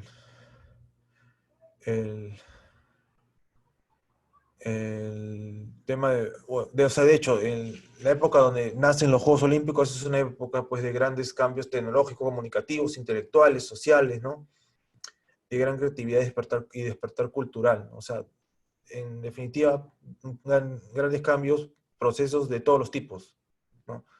Y eso ayuda a que los juegos se consoliden, pues, ¿no? O sea, no sería lo mismo si los juegos hubieran nacido 100 años antes, o sea, no se hubieran podido dar, ¿no? De hecho, por eso no se dieron, o sea, no hubiera podido ocurrir ese fenómeno, ¿no? Por ejemplo, en primer lugar tenemos los medios de transporte, ¿no? Los medios de transporte y comunicación, ¿no? Los trenes, los barcos, por ejemplo, ¿no?, que son importantes, ¿no? Y los medios de comunicación se van a combinar, ¿no?, con los métodos de comunicación global, ¿no? Primero tenemos, pues, el telégrafo y luego el teléfono, ¿no?, que van a acortar la distancia, ¿no?, en espacio y tiempo, ¿no? Por ejemplo, ¿no?, en el cambio del siglo, ¿no?, va a permitir que las distancias se acorten, ¿no? Entonces, en los últimos años del siglo XIX, ¿no?, que justamente coinciden con el nacimiento de los primeros Juegos Olímpicos, se caracterizan por la llegada de las ideas de progreso en el mundo, ¿no? Y, por ejemplo, no sé, alguien ha leído Julio Verne, o sea, Julio Verne, un conocido escritor, ¿no? Tiene una obra muy, muy conocida que es La Vuelta al Mundo en 80 días, ¿no? La Vuelta al Mundo en 80 días se publica en 1873, ¿no? Se imaginan, o sea, tiene un impacto muy claro, ¿no? O sea, que es posible que conocer a todo el mundo, es ciencia ficción, básicamente, ¿no? O sea, es posible conocer el mundo en solo 80 días a través del globo, ¿no? A vapor, pues, ¿no? No sé, y no solamente eso también, ¿no? O sea, hay otras redes de comunicación, transporte, telecomunicaciones, ¿no? Permiten hacer que la gente se sienta más conectada, ¿no? O sea, la modernidad, ¿no? Elementos de modernidad, ¿no? Llegan a las personas. El tema de las exhibiciones internacionales, ¿no? Que es muy importante, ¿no? Hay una creciente o avidez de la gente por conocer lo que ocurre fuera de su país, ¿no? Fuera. O sea, el mundo se hace cada vez más corto. O sea, uno se da cuenta que el mundo es pequeño, o sea, cada vez más pequeño, ¿no? Ya no estamos en esa época de que el mundo era eso de Cristóbal Colón, ¿no? De que el mundo era un plano, ¿no? Y había monstruos, ¿no? Entonces, la gente quiere saber, el que vive en España, el que vive en Italia, quiere saber lo que hay en Gran Bretaña, puede viajar en barco, toma cada vez menos días, 2 meses, o sea, ya es algo más corto.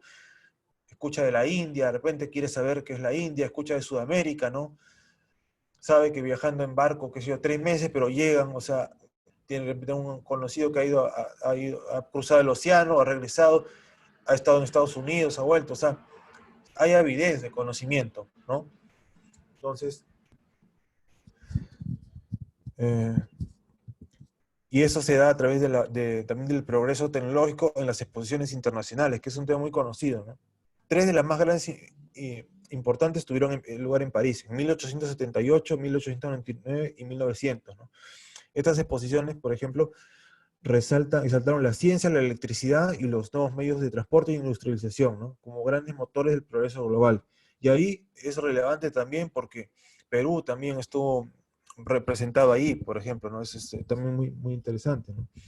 Hay algunos trabajos que no los estudié a profundidad, pero más o menos estuve googleando y hay algunos trabajos que sí han tocado el tema, ¿no? Que, digamos, el Perú, digamos, estuvo ahí representado en estas exposiciones internacionales, ¿no? Entonces, es interesante cómo esas ideas de progreso y modernidad también hacen que haya esta cercanía, ¿no? A ver, hay otro por aquí. Ay, me pasé. Ya, otra, digamos, también desde el campo intelectual, por ejemplo, ¿no? Ideas desde el campo intelectual que nutren también el tema de Sigmund Freud. Si de repente conocen a Sigmund Freud, por ejemplo, en su libro La interpretación de los sueños, que Sigmund Freud empieza a escribir su libro La interpretación de los sueños en 1895 y lo publica en alemán en 1899, por ejemplo, ¿no? ¿Por qué es importante este libro, por ejemplo, ¿no? Para el tema de los Juegos Olímpicos y el olimpismo, ¿no? Porque este libro presenta las primeras teorías sobre el psicoanálisis, por ejemplo, ¿no? Este libro inaugura el estudio de la llamada psicología profunda, ¿no? Entonces, las preocupaciones por el estudio de la realidad interior de los individuos, o sea, van a tener cierta relación con la llegada de los Juegos Olímpicos, de los atletas y del deporte, pues, ¿no? Entonces, Freud dice que los sueños, según Freud, Freud habla de los sueños, o sea, como el camino real al inconsciente, ¿no? Entonces, hay un autor que dice, acá Richard Turner, dice que la psicología profunda no solo encontró como su fuente de inspiración en los principios científicos de Newton o Darwin, sino también inspiración imaginativa con figuras de Goethe o Emerson, ¿no? Entonces, lo que yo quería decir es cuál es la relación entre el olimpismo y la psicología profunda, ¿no? ¿Cuál sería esta relación entre olimpismo, deporte y psicología profunda o psicoanálisis, ¿no? En que y primero que ambos son hijos de la misma época, ¿no? Obviamente, ¿no? Pero también que ambos combinan una aproximación científica a la ilustración, ¿no? La ilustración como fenómeno del conocimiento, ¿no? Que el hombre es el hombre ilustrado y llega al conocimiento. Y también con la presencia de en su imaginario de mitos, ¿no? De la religión, de las tradiciones sagradas y de los rituales, ¿no? Y eso está muy presente ya en el ámbito deportivo. O sea, se va a ver muy presente en el ámbito deportivo, ¿no? Incluso Freud tiene libros sobre eso, ¿no? La psicología profunda usa mitos, rituales y elementos religiosos para estudiar el inconsciente, ¿no? Para profundizar en el conocimiento más íntimo de los individuos, por ejemplo, ¿no? Esos, para de repente los que han llevado psicología o van a estudiar psicología, les puede interesar, ¿no? Entonces, y los Juegos Olímpicos modernos también lo van a usar. Y pónganse a pensar, he puesto algunas imágenes ahí de deportes más contemporáneos, ¿no? Los Juegos Olímpicos modernos usan mitos, rituales y elementos pseudo religiosos, ¿no? Para adquirir trascendencia, entidad, un espíritu vivo, ¿no? Representar cosas, ¿no? Representar, simbolizar, ¿no? Ciertos pasajes, ¿no? Ciertas danzas, o sea, ciertos hechos, pues, ¿no? Finalmente, ¿no? Y los conecta de esta forma con la tradición de los antiguos Juegos Olímpicos, ¿no? Entonces, ahí más o menos es lo que se vincula esto, ¿no? En el tema de que la psicología usa los mitos, les repito, la psicología profunda sería pues los mitos, los rituales y elementos religiosos, y eso también se ve presente en los Juegos Olímpicos, ¿no? Donde también a través de los deportistas o en determinados actos podemos ver pues estos mitos, estos rituales o estos elementos pseudo religiosos, ¿no? Bueno, hay algunas ilustraciones que están bastante explicativas, ¿no? Bueno, el jugador empieza el partido, ¿no? No sé, a veces se persigna, ¿no? Tantas cosas, el Señor de los Milagros que está en el estadio, no sé, o sea, hay tantas cosas, pasa pues, ¿no? ¿Qué más tenemos aquí? Ya, obviamente el lenguaje audiovisual. El lenguaje audiovisual va a ser clave y eso lo vamos a linkear con la próxima semana, ¿no? Que va a permitir pues la masificación luego de los Juegos Olímpicos, ya estamos hablando de 1920-30, cuando ya, digamos, se pueda, entre la televisión, ¿no? A darle una difusión mayor, ¿no? A los Juegos Olímpicos modernos, ¿no? Entonces, hay que tener presente pues que los Juegos Olímpicos se crean pues en una época en que el deporte empieza a crecer como espectáculo, ¿no? Espectáculo de masas, ¿no? Primeramente, ¿no? O sea, el deporte se va haciendo popular, ¿no? Obviamente, ¿no? Fines del siglo XIX, principios del siglo XX, los deportes se van convirtiendo poco a poco. Primero los deportes, ¿no? Más o menos tenemos la idea de que son jugados, no son practicados por las clases altas, las élites, y luego se van poco a poco de abajo hacia arriba, ¿no? Son reapropiados por las clases populares y ahí es donde se empiezan finalmente a masificar, ¿no? Entonces, y eso también va a tener mucha influencia en la prensa, ¿no? Los medios de comunicación, ¿no? La prensa sensacionalista, los tabloides finalmente, ¿no? Pero, y ojo al dato acá, porque acá yo sé que hay muchos chicos, chicas que están en comunicaciones, que van a comunicar, ¿no? Entonces, desde la perspectiva de la comunicación, el acontecimiento más influyente, ¿no? Fue la invención del cinematógrafo, ¿no? Obviamente, más influyente para la consolidación de los Juegos Olímpicos, estoy hablando, ¿no? El acontecimiento más influyente para la consolidación de los Juegos Olímpicos durante esta época va a ser la invención del cinematógrafo, ¿no? Que en griego significa, pues, la escritura en movimiento, pues, ¿no? Entonces ahí los inventores, pues, son los hermanos Auguste y Louis Lumière, ¿no? Ahí presentan en 1895 lo que ven aquí, ¿no? La salida de la fábrica de Lumière, ¿no? En Lyon, ¿no? Que es, digamos, es una serie de fotogramas de forma continua que representa la salida de los obreros, de las obreras de la fábrica. Bueno, es una conocida, digamos, película, ¿no? Un breve corto, ¿no? Tradicional, ¿no? Entonces, este momento representa un hito en los orígenes de la televisión, ¿no? Que ha sido crucial en la difusión del deporte global, ¿no?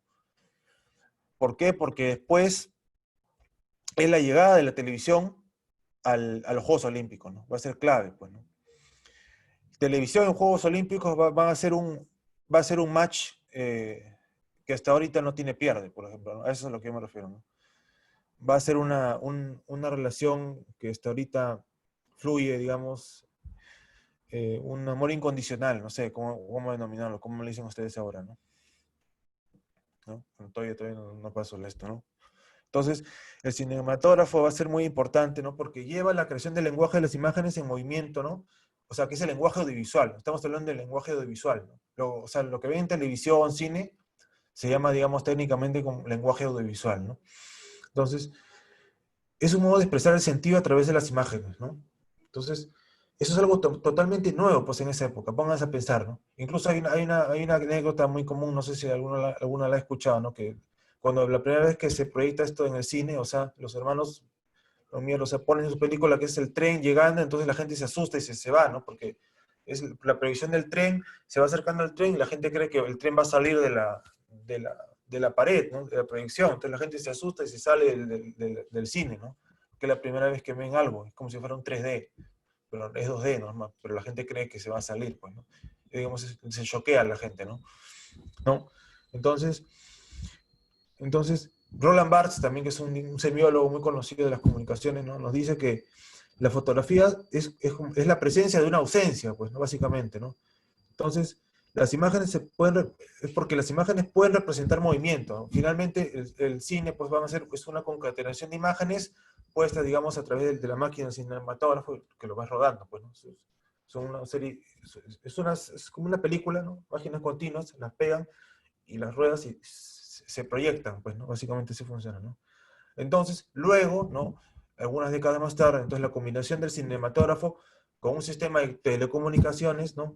Capaz de enviar imágenes a los hogares, va a ser lo que va a configurar el tema de la televisión, ¿no? La invención de la televisión, ¿no? O sea, estamos hablando ya de 1950, ¿no? 50 y tantos, ¿no? O sea, primero obviamente nace el cine, la televisión viene después. Por ejemplo, me hablaban de los Juegos Olímpicos del 36, ¿no? Las primeras imágenes, ahorita vamos a ver algunas imágenes muy interesantes de los primeros Juegos Olímpicos. Todo lo que se empieza a filmar primero es a través de cine, ¿no? En el audiovisual, como películas, ¿no? Películas, así, bien conocido, sí. Entonces, pero televisión, digamos, eso, digamos, ese tema no está para la UTIA, pero sí me gustaría tocarlo. De repente, la próxima clase como acá hay bastantes chicos ahí, gente que comunica. Bueno, yo también soy de comunica, es un tema que no se estudia, digamos, ni en el curso que enseñan ahí en comunica, periodismo deportivo, no lo tocan. Pero hace poco, el mes pasado, yo un curso que se llamaba de Juegos Olímpicos y televisión, y me gustó bastante. De repente les voy a meter ahí algunas. La próxima clase les preparo algo que es la historia de los medios de comunicación con los Juegos Olímpicos. Y te enseño ahí cómo la televisión ingresa a los Juegos Olímpicos, y le puedo mezclar algo ahí cuáles son los primeros Juegos Olímpicos, digamos, que se televisan, ¿no? Creo que son los del año 50 y tantos, creo que es por ahí. Los primeros que van a color, luego, o sea, poco a poco, los primeros luego que llegan a señal digital, todas esas cosas, ¿no? Entonces, es bien interesante eso, ¿no? Después ya poco a poco son los primeros juegos que tienen internet, los primeros juegos que ponen página web, todas esas cosas. Hasta ahorita, bueno, ya son los que se transmiten por 4K, Ultra HD, ¿no? O sea, es toda una revolución tecnológica, ¿no? Pero fíjense en esto, lo primero es el cine. O sea, los primeros juegos se graban en un lenguaje audiovisual de cine, ¿no? Como si fueran películas, ¿no?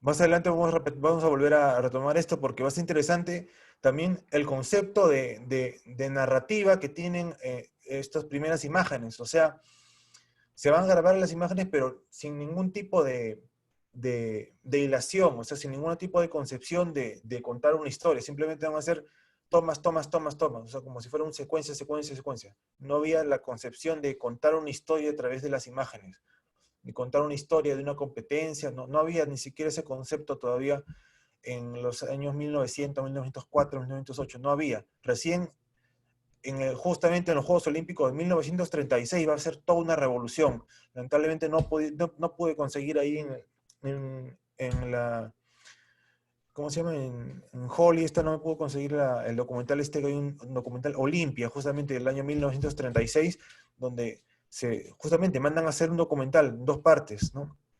Y de repente ahí alguna curiosa lo puede conseguir en YouTube, que es incluso una cineasta mujer, una cineasta mujer, obviamente afín al régimen seguramente, lo usa de forma propagandística también, por ejemplo, ¿no? Eso lo vamos a ver en la próxima clase, ¿no? Entonces, van a grabar, o sea, es todo un aparato ahí propagandístico. En Berlín 36 sacan unos documentales del Berlín 36, o sea, son casi 4 horas de filmación. O sea, es muy interesante. Ya en Berlín 36 sí hay todo con una narrativa ya puesta en escena de contar una historia de todos los juegos. Es muy interesante eso. A ver, el siguiente. Bueno, en este caso tenemos el- la mención del teléfono. Por ejemplo, en los años anteriores al Congreso primer Congreso Olímpico, ¿no? De 1894, fueron los años, por decirlo de alguna forma, del control del espacio y del tiempo, ¿no? Gracias a las telecomunicaciones. Entonces,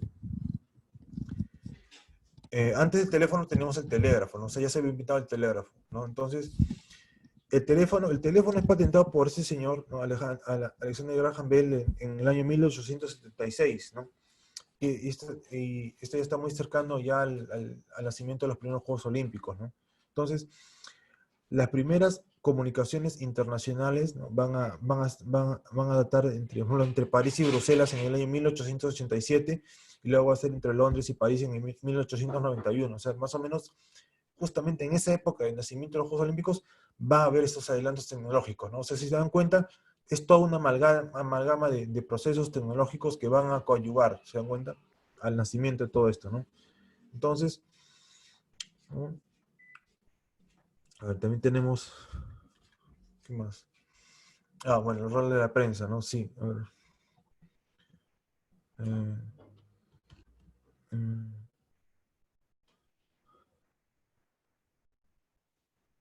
claro, sí,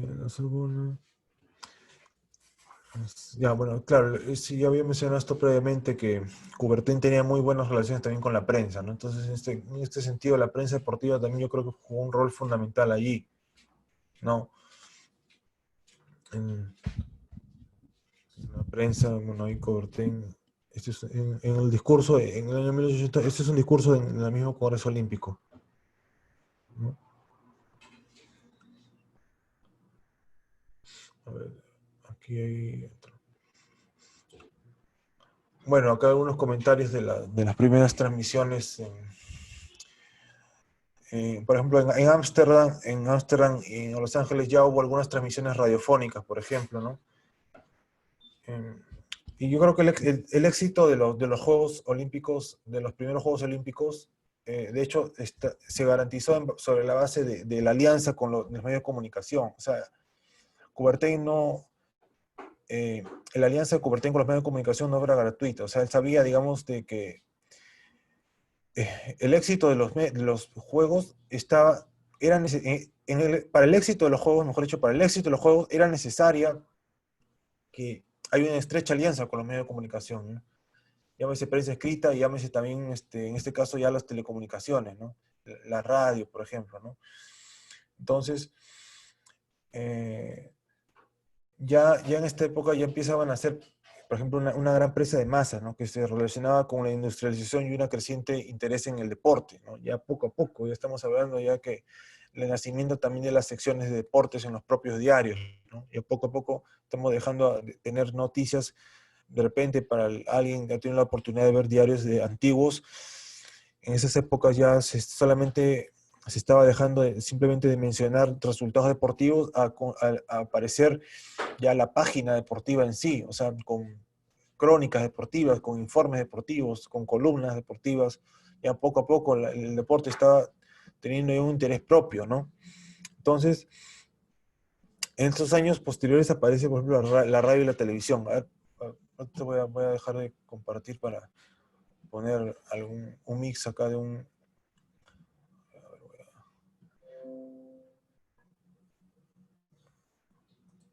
Justo yo les estaba diciendo ay,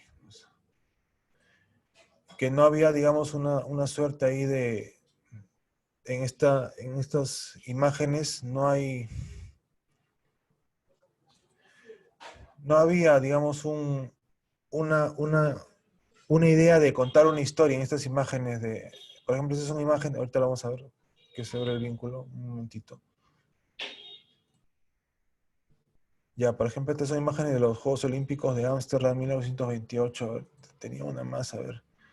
La voy a ir cargando. Ah, no, esta es mi última diapositiva. Pensé que las tenía. Ah, no, la voy a cargar ahorita, un momento. Un momentito ya. Tenía un mix, la voy a preparar ahorita, la voy a cargar ahorita.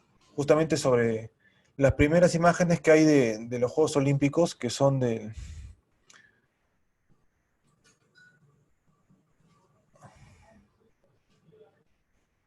Las primeras imágenes que hay, digamos, filmadas, ¿no?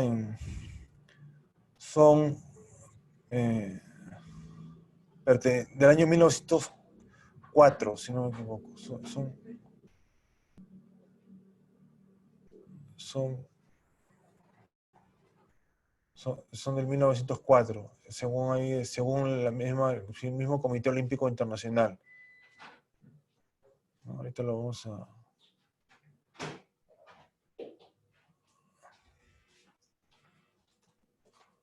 Acá, justo tengo acá. Acá lo tenía, justo.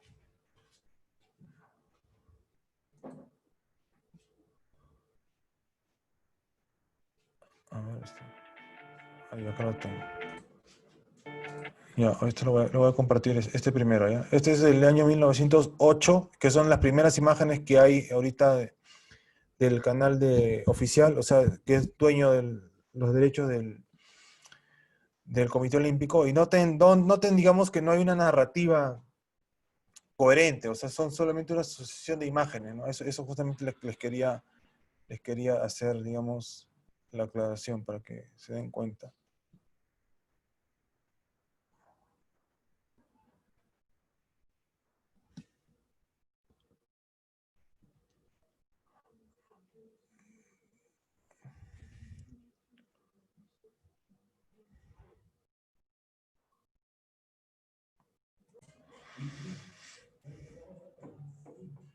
Ya, entonces,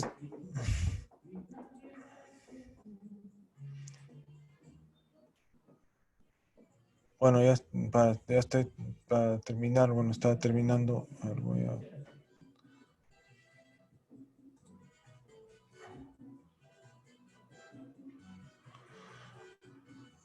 Ay, ¿cómo sería? Aquí.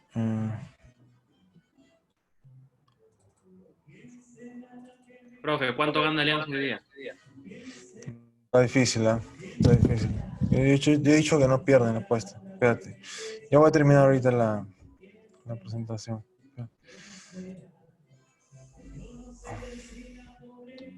Ya, acá está. Joder, justo están cantando acá abajo en mi casa. Ya, entonces, ya terminando la presentación, entonces, estaba diciendo que los medios, la comunicación fueron importantes, ¿no? Para la consolidación de los Juegos Olímpicos, ¿no? Pero hubo algunos problemas, o sea, ciertamente también no es que todo fue, digamos así, fácil, ¿no?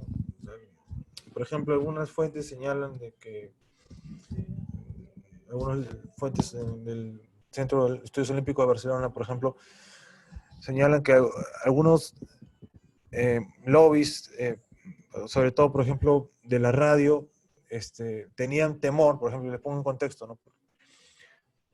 Tenían temor que, como ahí todavía había competencia entre, por ejemplo, el público que iba a ir a espectar, digamos, las competencias en vivo, ¿no? Y tenían miedo que eso compita digamos, con la sintonía de que el público iba a escuchar las transmisiones por radio, ¿no? Entonces, los dueños, digamos, en este caso, de los organizadores de los juegos en las ciudades, no querían que se transmita por radio la competencia, ¿no? ¿Por qué? Porque tenían temor, pues, de que la gente ya no vaya y pague las entradas para ir, ¿no? ¿Se dan cuenta? Todavía, digamos, no había digamos, ese criterio de que iba a haber público para todos, ¿no? O sea, los que iban a ir igual se iba a llenar y los que no lo iban a escuchar por su casa, por su radio, ¿no? Todavía, digamos, digamos, no, no se conocía, digamos, el comportamiento todavía de las audiencias a gran escala, ¿no? Entonces había ese temor de que si lo transmitían, digamos, los partidos de fútbol, qué sé yo, el partido de tenis o cualquier competencia, gratis, obviamente, gratis en un sentido relativo, ¿no? Porque en ese todavía, digamos, radio, de repente no toda la gente tenía radio, ¿no? Por ejemplo, ¿no? Entonces, imagínense, si iban a transmitir el partido de fútbol de repente por radio a la misma hora, o sea, y también se estilaba en esa época, por ejemplo, que los grandes diarios, por ejemplo, en sus sedes, pongan el radio y lo transmitan, digamos, hacia la calle. Entonces mucha gente se congregaba y escuchaba, digamos, el partido, digamos, así, tipo gratis, o se arremolinaba, digamos, en torno a las redacciones y escuchaba el partido en la calle, ¿no? Entonces, los organizadores pensaban que eso le iba a traer, le iba a quitar el público, ¿no? Obviamente le iba a quitar dinero, ¿no? Una consideración ahí adicional, pues en esa época el principal ingreso económico sí era pues por las entradas de los espectadores, pues hoy en día unos Juegos Olímpicos el ingreso no es tanto por el dinero de los tickets de entrada, pues el dinero ingresa por otra cosa, ¿no? Por derechos televisivos, por ejemplo, ¿no? Derechos televisivos, patrocinadores, ¿no? En esa época estamos hablando de 1924, 1928, ¿no? Ahí todavía no había el tema después de los derechos televisivos, ¿no? O sea, todavía era una época primigenia, ¿no? En la consolidación de los Juegos Olímpicos, ¿no? Entonces, ahí sí, digamos, había ciertas luchas o disputas de poder atraer el público, ¿no? Atraer el público ávido de consumir los deportes, ¿no? Entonces, había este tipo de rencillas, ¿no? Entonces, como digo acá, ¿no? Como pongo acá, entonces veían a la radio como un enemigo, ¿no? En vez de verlo como un aliado, lo veían como un enemigo porque le iba a quitar público, ¿no? Entonces, ese tipo de problemas, ¿no? Por ejemplo, ¿no? Otro. Mm, mm, ¿qué más? ¿Qué más? Ahí se bajó. Por ejemplo, en el caso puntual, fue en Los Ángeles 1932, ¿no?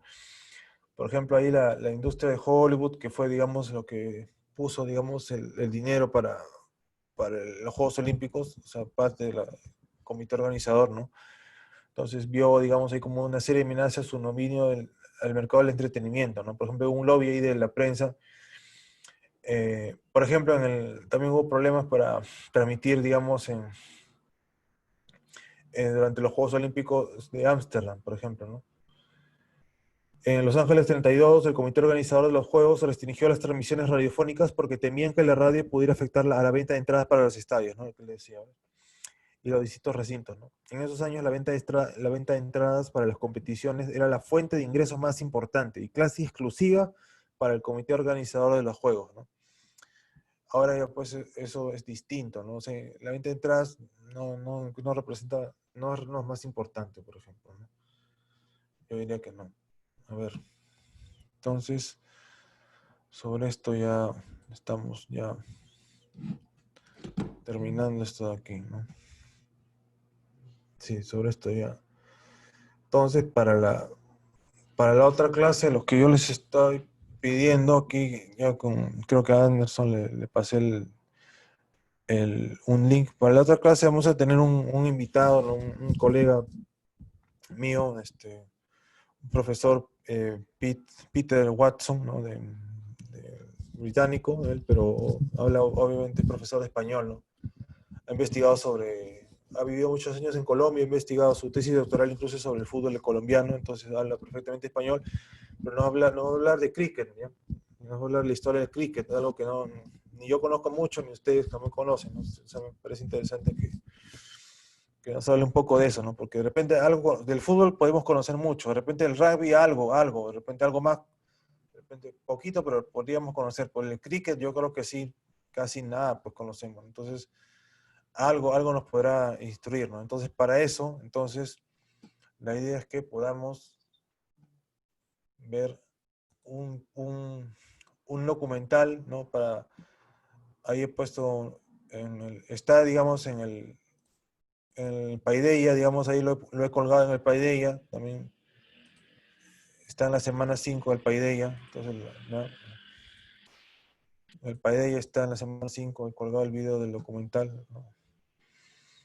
Ahí, o sea, no hay lectura, o sea, para la próxima clase no hay lectura tampoco, ¿eh? No hay lectura.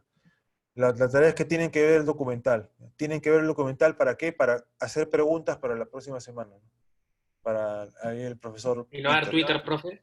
No va a haber, no va a haber. ¿Por qué? Porque las preguntas las van a tener que hacer las preguntas a él, a Peter, ¿no?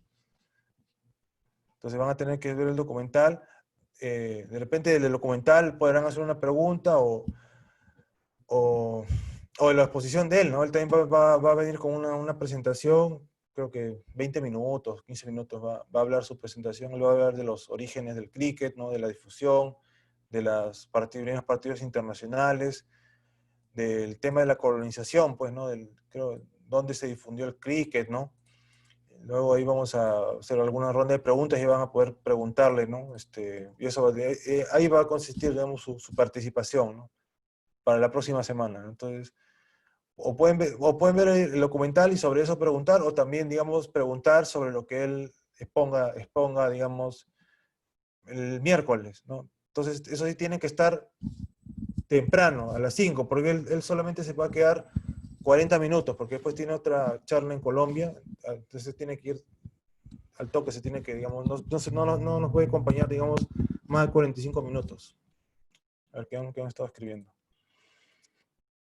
Las lecturas ya están subidas, o sea, las lecturas, me parece que alguien no está revisando muy seguido Mira, las lecturas están hasta la semana 8, o sea, están hasta el parcial, están todas ahí puestas, ¿eh? Por si acaso. Están ahí, tú puedes revisar, pueden revisar, están ahí, miren, ¿no? Están hasta el parcial, por eso yo he puesto hasta el parcial, y ustedes saben que en el parcial van a venir todas las que dicen obligatorias, ¿no? Y obviamente lo que estoy explicando acá en clase, y como lo que estoy explicando en clase, lo estoy subiendo en videos, ¿no? Lo estoy subiendo con los videos, ¿se dan cuenta? Las lecturas están subidas. La lectura que... ¿No sale nada? Ah, entonces ahí me confundí, eso es otra cosa.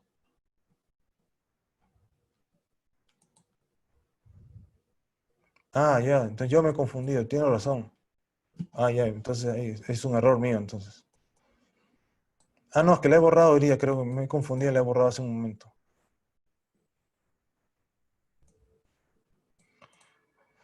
Que si serán preguntas específicas. No, nunca son preguntas específicas. No me gusta eso de preguntas específicas. Si te refieres a preguntas específicas sobre algún dato, ¿no? Algún año, en qué año se celebró esto, no, eso no, así no va. Hay una interpretación, comentario, una cosa así. O una comparación, ¿no? Algo así tiene que ser. Pero no, nada de eso de dato, ¿no? Porque finalmente, pues, van a tener las preguntas a la mano, ¿no? Sí, pues es una opinión, interpretación, comparación. Por ahí va a ser la pregunta. Sí, entonces tiene que, bueno, entonces queda ahí que vean el documental ¿no? El documental que es 50 minutos, creo. Que bueno, también lo han pasado por el WhatsApp, ¿no? Y preparen algunas preguntas para Peter sobre el cricket, ¿no? Finalmente todos vamos a aprender sobre el cricket. Pero eso solo va a ser, digamos, 45 minutos, ¿ah? Después yo voy a seguir, digamos, una hora más con la clase, o sea, incluso más, no mucho más, porque creo que Alianza juega también el otro miércoles. Bueno, no importa, pero sí, igual voy a hacer clase igual sobre justamente lo que está diciendo de la segunda parte de deporte y política. Pues entonces voy a hablar sobre Berlín 1936. Claro, voy a hablar sobre Berlín 1936 y todo. ¿Qué me toca hablar? Claro, sobre Berlín 1936. Deporte y política. Claro, deporte y política en el contexto del nazismo, del fascismo, pues los años 1930, pues, y el ejemplo, digamos, más paradigmático podría ser los Juegos Olímpicos 1936, pero también pues está el régimen de Franco, también tenemos el fascismo en la Italia de Mussolini, ¿no? Entonces, todo eso, digamos, voy a tratar de empaquetarlo y poner, digamos, algunos ejemplos, ¿no? Pero también voy a meterle algo de televisión, porque justamente eso es lo que estaba revisando. Algo ahí, en la parte final. Si no, ya lo de la televisión lo dejo para... Ah, no, ya no alcanza tiempo. Voy a meterle algo de televisión de repente más ahí sobre el final. Ya, pero claro, o sea, eso, lo de Pitts es de 5 a 6 y ya pues después yo continúo con lo de deporte y política. Sí, claro, porque eso me toca a mí. A ver, ¿qué están escribiendo?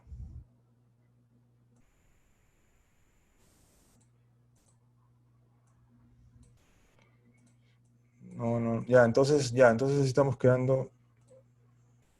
Vean el documental y nos vemos ahí pero temprano, eso sí, bueno, o sea, temprano para hablar sobre el cricket, ¿no? Ya entonces nos estamos viendo, yo voy a colgar ahorita así he estado grabando, ¿ya? ¿No? Entonces, ya anda, entonces nos vemos el miércoles ahí para hablar de cricket después de los Juegos Olímpicos de deporte y política, eso. Ya, entonces ya nos vemos, pues. Gracias, profe, nos vemos. Chao, chao, chao, chao. Lo voy a colgar. Chao, chao, chao, chao, chao, chao.